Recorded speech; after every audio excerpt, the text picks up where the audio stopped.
Hi friends, இன்றைக்கி நம்ம அவல் உப்புமா எப்படி பண்ணலான்னு பார்க்கலாம். வீடியோக்குள்ளே போகிறதுக்கு முன்னாடி நீங்கள் இந்த சேனலை சப்ஸ்கிரைப் பண்ணலன்னா வீடியோ கீழே இருக்க ரெட் கலர் சப்ஸ்கிரைப் பட்டனை ப்ரெஸ் பண்ணி சப்ஸ்கிரைப் பண்ணுங்கள். பக்கத்தில் இருக்க பெல் ஐக்கானும் கிளிக் பண்ணுங்கள். அவல் உப்புமாவுக்கு நிறைய பேர் நிறைய இன்க்ரீடியண்ட் ஆட் பண்ணி செய்வாங்க. ஆனால் நான் இன்றைக்கி ரொம்ப சிம்பிளாக செய்ய போகிறேன். 1 கப் அவலை நல்லா வாஷ் பண்ணி எடுத்துக்கோங்க. தண்ணி இல்லாமல் ஃபில்டர் பண்ணிவிட்டு 1 கப் அவலுக்கு 1/4 கிளாஸ் அளவுக்கு வாட்டர் ஆட் பண்ணி வச்சிடலாம். இப்போது ஸ்டவ் ஆன் பண்ணி ஒரு கடாயில் 3 டேபிள் ஸ்பூன் அளவுக்கு ஆயில் ஆட் பண்ணிக்கலாம்.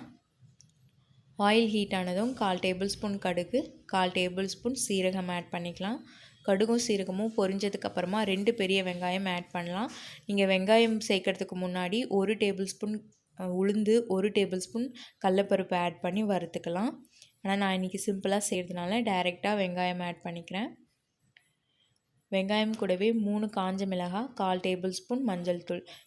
வெங்காயம் நல்லா வதங்கணும். நீங்கள் இது கூட ஒரு பெரிய தக்காளியும் ஆட் பண்ணலாம். ஆனால் நான் இன்றைக்கி தக்காளிக்கு பதிலாக லெமன் ஜூஸ் ஆட் பண்ண போகிறேன். வெங்காயம் வதங்கினதும் நாம் எடுத்து வச்சுருக்க அவல் ஆட் பண்ணிவிட்டு lemon juice, half lemon juice add பண்ணுறேன். அவல் வேகணும்னு அவசியம் கிடையாதுங்க, ஜஸ்ட் மிக்ஸ் பண்ணாலே போதும். தேவையான அளவு சால்ட் சேர்த்துக்கலாம்.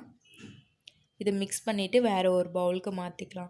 இது கூட நீங்கள் வறுத்த வேர்க்கடலை, வேக வச்ச உருளைக்கிழங்கு இதெல்லாமும் ஆட் பண்ணலாம்.